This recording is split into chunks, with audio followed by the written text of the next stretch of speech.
3 दिनों से चला आ रहा आजसू का केंद्रीय महाधिवेशन समाप्त हो गया है।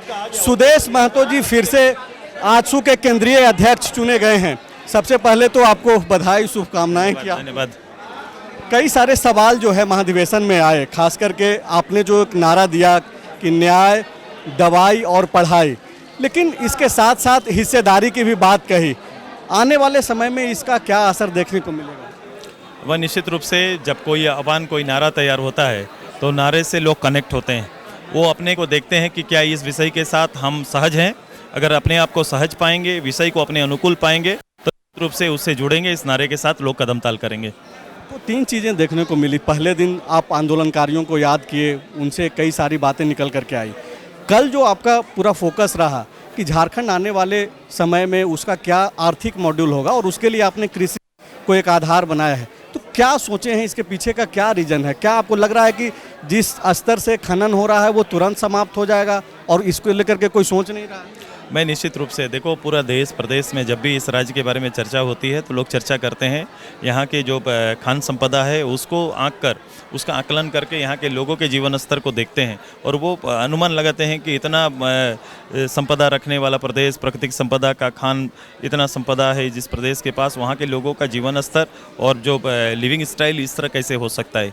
तो ये आकलन उनका हो सकता है और उस आकलन में वो सही हैं, लेकिन मैं दूरगामी आकलन मेरा है और मैं ये कह रहा हूँ कि ये जो चीज़ें हैं ये सीमित हैं।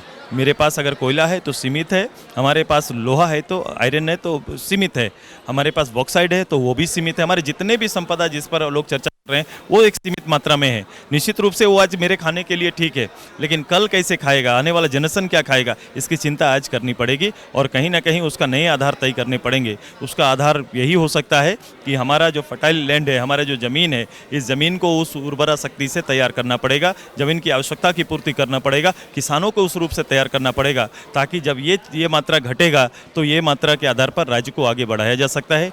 टूरिज्म में भी कौन टूरिज्म हमारे यहाँ हो सकता है, इस पर काफ़ी डिबेट हुआ है कि हमारे वहाँ इन जनरल जो आज के दिन में क्या हो सकता है, क्या उनको लुभा सकता है। निश्चित रूप से प्रगति की बेहतर छटा हमारे यहाँ पर है। उसके साथ साथ हमारे यहाँ पर जो हमारे लंबे समय से जीने वाले समुदाय जो हमारे हैं, जिनका जीने का तरीका बिल्कुल अलग सा है। मैंने अभी आपको बताया कि जिस समय कोर्ट का गठन नहीं हुआ था, कोर्ट की स्थापना न हुई, उससे पहले कोर्ट अगर कोई देखना चाहे तो इस झारखंड में आना पड़ेगा। अगर 700 पहाड़ों का कोई एक जगह पर श्रृंखला देखना चाहे तो वो उनको आके सारंडा में घूमना पड़ेगा। तो ऐसी कई चीज़ें इस प्रदेश के अंदर में है जहाँ आकर टूरिज्म को अट्रैक्ट करने का और उससे राज्य का राजस्व बढ़ाने का काम हो सकता है। मेरा पूरा फोकस उसके ऊपर है और मेरी तैयारी भविष्य की हमेशा रहती है कि आने वाले समय में किन चीज़ों को आगे करके हम अपने प्रदेश के जो आर्थिक हालात है इससे हम उभर सकते हैं। तो 3 जो राजनीतिक बातचीत है जिसमें आप बोल रहे हैं कि विधान परिषद का प्रावधान यहाँ शुरू हो जाए, सीटों की संख्या बढ़े, लेकिन एक बैरियर है परिसीमन का, 2026 तक तो ये संभव है नहीं।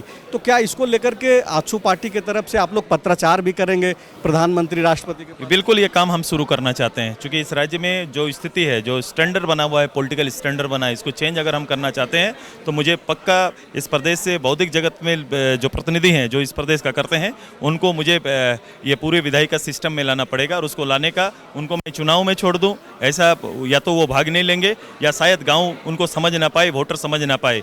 मैं उसमें नहीं छोड़ना चाहता। मैं चाहता हूं कि इनका प्रदेश के हित में काम किया जाए, इनका नेतृत्व प्रदेश में आना चाहिए। उसका एकमात्र विकल्प है कि प्रदेश के अंदर सीटों की संख्या बढ़े, चूंकि यह अर्हता के लिए जरूरी है, और जब ये बढ़ेगा तो निश्चित रूप से राज्य परिषद का गठन करके, चाहे वो वरिष्ठ यहाँ के जो बुद्धिजीवी वर्ग हो, जो लोग विधि संबद्ध चीज़ों के जानकार हैं, उनको आना बहुत जरूरी है। और इसके साथ साथ पत्रकार जगत में भी अच्छे काम करने वाले, लंबे करने वाले काम हैं, जिनको एक अनुभव अलग सा है। जुडिशियरी में भी कई लोगों का अनुभव बेहतर है। इसके अलावा खेल जगत के कई बड़े नाम हैं जिनको इसमें लाना पड़ेगा, और जब ये चीज़ें सजेंगी तो निश्चित रूप से आप देखेंगे कि झारखंड का जो गति है, वर्तमान गति है, या राजनीतिक बहस का जो स्टैंडर्ड है वो हाई होगा और राज्य आगे जाएगा। एक जो गठबंधन को लेकर के आपने बात कही, एक तरीके से आपने कार्यकर्ताओं को मैसेज दिया आखिरी में कि आने वाले चुनाव में आप गठबंधन के तहत ही चुनाव लड़ेंगे, लेकिन क्या, चूंकि मन में लोगों का है कि आप एनडीए के पार्टनर हैं, एनडीए के साथ ही जाएंगे, क्या विकल्प खुला है अभी? चूंकि आप एक चीज़ जोड़ रहे हैं कि राज्य की अस्मिता के आधार पे ही जो है हम तय करेंगे। ये निश्चित रूप से अस्मिता के आधार रीजनल पार्टी मेरा दायित्व, और मेन सभी जितनी बातों को हम लोग बोल रहे हैं, चाहे भाषा की बात हो, संस्कृति की बात हो, यहाँ के नदी जल जंगल जमीन की बात हो, या फिर झारखंडी जमीर की बात हो, जितनी बातें हम कर रहे हैं, इन बातों को नेतृत्व देने के लिए हम लोग आए हैं। हमने झारखंड के लिए लड़ा है, हमने झारखंड के नवनिर्माण का संकल्प लिया है। तो ये दोनों जिम्मेदारी है कि लड़ाई के वास्तविकता को यथार्थ में बदलने की तैयारी अगर करनी है तो उस राज्य के अस्मिता के साथ चलना पड़ेगा, और इसके साथ कोई समझौता नहीं। इस राज्य के लिए और देश के लिए गठबंधन की राजनीति आज के दिन में फ्री है, और देश को आगे बढ़ाने के लिए, राज्य को आगे ले जाने के लिए निश्चित रूप से गठबंधन का अंग बनेंगे, लेकिन इन समझौते के साथ नहीं। ऑप्शन खुला हुआ है ना, सिर्फ किसी एक के लिए तो नहीं। नहीं, ये ऑप्शन खुला हुआ बोल के कोई नए विकल्प की चेष्टा नहीं है हमारी ये है कि मैं इन चीज़ों पर मैं अपने सहयोगी को समझाएंगे। हम सहयोगी हमारा इस विषय से ऐसा नहीं है कि वाकिफ नहीं है, वो भी भूमिपुत्र हैं, उनके नेतृत्वकर्ता भी भूमिपुत्र हैं। जो लोग इस प्रदेश में हमारे विधायक, पार्लियामेंट मेंबर, मंत्री हैं, वो भी भूमिपुत्र हैं। निश्चित रूप से हमारा वैचारिक समन्वय होगा और हम इस वैचार का राज्य को आगे बढ़ाएंगे। एक आखिरी सवाल है मेरा आपसे कि आज जब आप अध्यक्ष बनने के बाद संबोधित कर रहे थे कार्यकर्ताओं का, तो आप एक अखबार का कतरन या फिर अखबार का जिक्र करते हुए आपने कहा कि भाई सरकार जो है पैसा की नहीं पैसे की बात करती है। लेकिन उसी अखबार में एक दिन पहले ये भी खबर छपी कि आर्थिक तौर पे जो है गुजरात को भी पीछे झारखंड ने छोड़ दिया है। एक डाटा आया है एक संस्थान का, तो ये कैसे आप देखेंगे? नहीं, आंकड़ों का खेल चल रहा है। अगर कोई डाटा आर्थिक तरक्की का कोई मापदंड है तो उस मापदंड पे तो कोई बदलाव दिखना चाहिए। मुझे वो वो जगह बता दीजिए, वो गांव बता दीजिए जहां पर ये चेंज आने के बाद हमने कुछ बदल दिया, लोगों के जीवन स्तर को बदल दिया।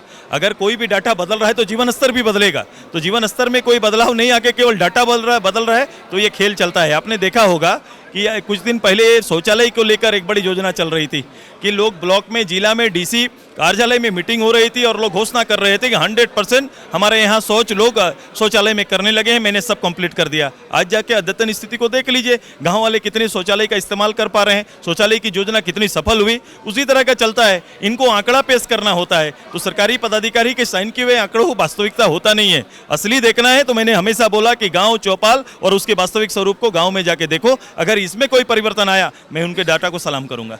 शुक्रिया बातचीत। TheFollowUp.in. Like, share, and subscribe. www.thefollowup.in